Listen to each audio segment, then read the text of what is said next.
Hello everyone. We'll be showing off the library we made for Unity as part of our personal engagement project for Comp23. So how did we get involved with this? We were working on our Unity project, and as most people in the class should know, for our game we generated playable racetracks based on the orientation of the player's phone. For that, we needed accurate measurements for the phone's gyroscope, and we did a lot of research and found a lot about this thing called the Kalman filter. It's basically a signal processing algorithm that mixes together multiple streams of data to reduce noise, and the results are pretty good, but it relies really heavily on matrix operations.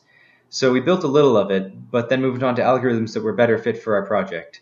However, we still had an outline of matrix code, and we were sad that there was no Unity library already out there for us to prototype with, so we built one ourselves. First, we looked for existing libraries, but nothing really worked. We were writing in JavaScript, and while there are some okay libraries for this in that field, they're targeted at the web and wouldn't work with Unity script without heavy modification.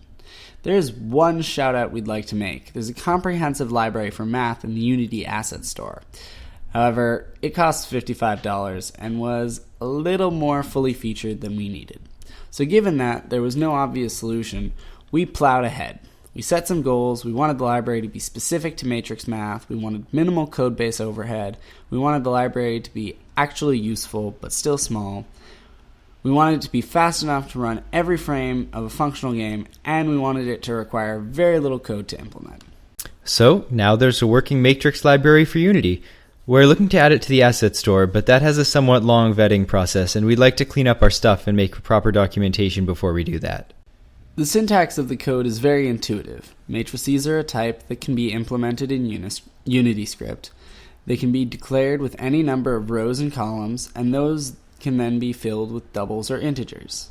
Our functions follow intuitive names like add, inverse, multiply, subtract, transpose, and determinant.